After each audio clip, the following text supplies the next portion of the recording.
آج سے ٹھیک 15 سال پہلے 14 مئی 2007 کو سول سروس کے ایک نوجوان کی اچانک موت نے مجھے چونکا دیا تھا۔ حماد رضا بلوچستان میں میرے ساتھ تھا، ایک جاذب نظر، خوش گفتار اور محنتی آفیسر جسے افتخار محمد چودھری صاحب جب سپریم کورٹ کے چیف جسٹس بنے تو اپنے پاس لے گئے اور ایڈیشنل رجسٹرار لگا دیا۔ تھوڑے ہی عرصے بعد مشرف اور جسٹس افتخار محمد چودھری کے درمیان کشمکش کا آغاز ہوا اور پورا ملک ایک الاؤ میں ڈھل گیا۔ وہ تو ایک فرد واحد تھا جو کہ نہ سیاستدان تھا اور نہ ہی کوئی مذہبی رہنما، ایک تنخواہ دار ملازم، مگر اس کا خون اس کی بھینٹ چڑھ گیا۔ ملک میں ایک ایسی جذباتی فضا بن چکی تھی کہ کراچی شہر میں 12 مئی کو وہ المناک سانحہ پیش آیا جس میں نہتے عوام پر ریاست براہ راست غنڈہ گردی پر اتر آئی۔ ایک حکومتی گروہ MQM نے براہ راست اس خونی کھیل میں حکومت کا ساتھ دیا اور اس دن کے فسادات میں 48 لوگ جان سے گئے۔ رات ڈی چوک میں مشرف نے مکہ لہرا کر کہا، دیکھا ان لوگوں کی طاقت۔ مشرف انا کے گھوڑے پر سوار تھا اور اس انا کے پاؤں تلے روندنے کے لیے انتہائی محفوظ اور سیکیورٹی والے زون میں حماد رضا کے گھر ڈاکو داخل ہوئے اور بقول شبانہ بھابی اسے تاک کر نشانہ بنایا اور چلے گئے۔ 15 سال ہو گئے، نہ ڈاکوؤں کا کچھ اتا پتہ معلوم ہوا اور نہ ہی بعد میں آنے والے کسی شخص نے اس قتل کے محرکات جاننے کی کوشش کی۔ ایک سرکاری ملازم کو کون پوچھتا؟ کراچی میں مرنے والے 48 لوگوں کے قتل کا آج تک کسی نے حساب نہیں لیا۔ ان مقتولین میں تو ہر پارٹی کے لوگ شامل تھے۔ سب نے ان کی موت پر اپنی بدترین خاموشی کی قیمت MQM کی سیاسی وفاداری کی رشوت کی صورت وصول کی۔ حماد رضا جیسے سرکاری ملازمین کے خون کے بدلے تو سیاسی رشوت بھی نہیں ملتی تھی۔ ایسے بے نام و نشان لوگوں کو دوسروں کو خوف دلانے کے لیے تختہ مشق کے طور پر استعمال کیا جاتا ہے۔ تحریک ختم نبوت 1974 اور تحریک نظام مصطفیٰ 1977 میں جیل میں عام سیاسی کارکنان کو بہت بڑی تعداد میں پکڑ کر لایا گیا تھا۔ جب کوئی بڑا لیڈر جیل میں لایا جاتا تو اس کے سامنے ایک عام سے کارکن پر بری طرح تشدد کیا جاتا تاکہ اس کی چیخوں سے بڑے لیڈر کے دل میں خوف پیدا ہو۔ حماد رضا کی موت بھی ایسی ہی تھی۔ ایسے لوگوں کی موت پر نہ ہنگامے ہوتے ہیں اور نہ ہی خون بہا مانگنے والے عدالتوں میں کھڑے ہوتے ہیں۔ چپ چاپ مٹی کے سپرد کر دیے جاتے ہیں کہ خون خاک نشینہ تھا،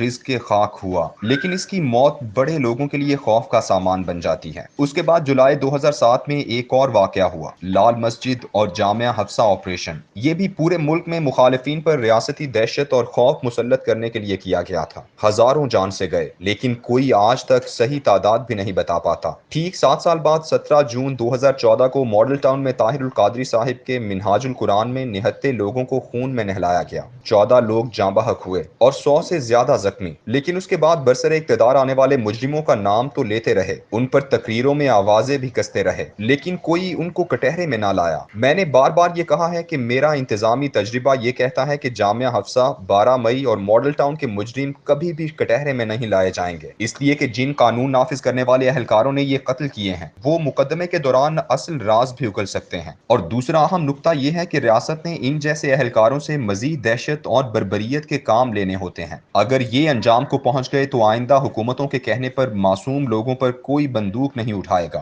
حماد رضا ایک ایسی دہشت کا شکار ہوا تھا جس کا مقصد باقیوں کو ڈرانا تھا، لیکن آج 15 سال بعد میں جس شخص ڈاکٹر رضوان کا نوحہ لکھ رہا ہوں وہ اس خوف کی وجہ سے اس دنیا سے چلا گیا جو گزشتہ 30 سالوں سے پاکستان میں کام کرنے والے ہر ایماندار اور فرض شناس آفیسر کے سروں پر مسلسل طاری ہے۔ اس خوف کو ایجاد کرنے کا صحرا نواز شریف کے سر جاتا ہے، جس نے سب سے پہلے سیف الرحمان کے تحت احتساب بیورو بنایا اور آصف زرداری اور بے نظیر کے خلاف تفتیش کا آغاز کیا۔ اس تفتیش کا ایک اہم کردار سول سروس کا اہم آفیسر مرحوم حسن وسیم افضل تھا، جس نے سوئٹزرلینڈ جا کر تمام حقائق اکٹھے کیے۔ زرداری حکومت نے اسے جس طرح نشان عبرت بنایا وہ ایک تاریخ ہے۔ حسن ایک مضبوط اعصاب کا آدمی تھا، سب کچھ سہ گیا، لیکن نواز شریف نے اس شخص کی ساری محنت کو مفادات کی میز پر قربان کرتے ہوئے میثاق جمہوریت پر دستخط کرتے ہوئے بیچ دیا۔ بے شمار ایسے افسران تھے جو ایماندارانہ احتساب کے چکر میں مشرف دور میں رسوائی کی علامت بنائے گئے، پوسٹنگ اور پروموشن سے محروم کیے گئے۔ کئی ایسے تھے جو دل برداشتہ ہو کر پہلے نوکری اور پھر ملک ہی چھوڑ کر بھاگ گئے۔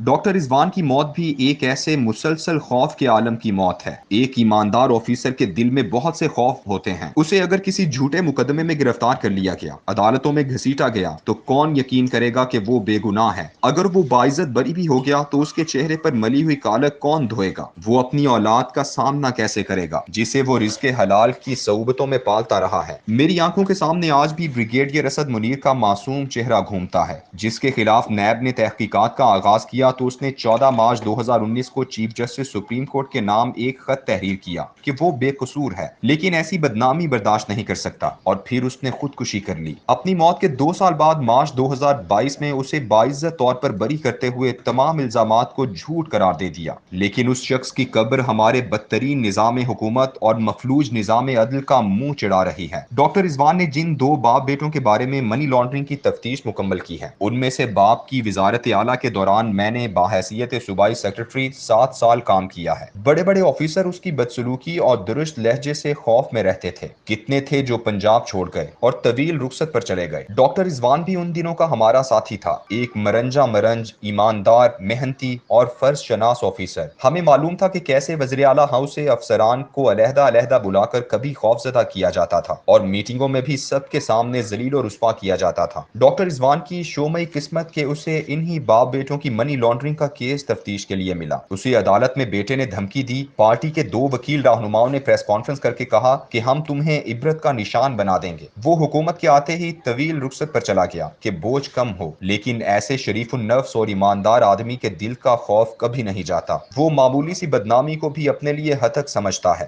موت سے 2 دن پہلے بات ہوئی، سخت پریشان تھا، کہنے لگا مقدمے کا چالان میں نے بنایا تھا، میری گواہی بہت اہم ہے، لیکن مجھے کون گواہی دینے کے لیے قابل چھوڑے گا۔ وہ اس دنیا سے چلا گیا اس دن کی گواہی کے لیے کہ جس دن کے بارے میں اللہ فرماتا ہے، ہم آج کے دن ان کے منہ پر مہریں لگا دیں گے اور ان کے ہاتھ ہم سے باتیں کریں گے اور ان کے پاؤں گواہیاں دیں گے۔ اگر اس دنیا میں مکمل انصاف ہونا ہوتا تو اللہ کبھی روز جزا نہ رکھتا۔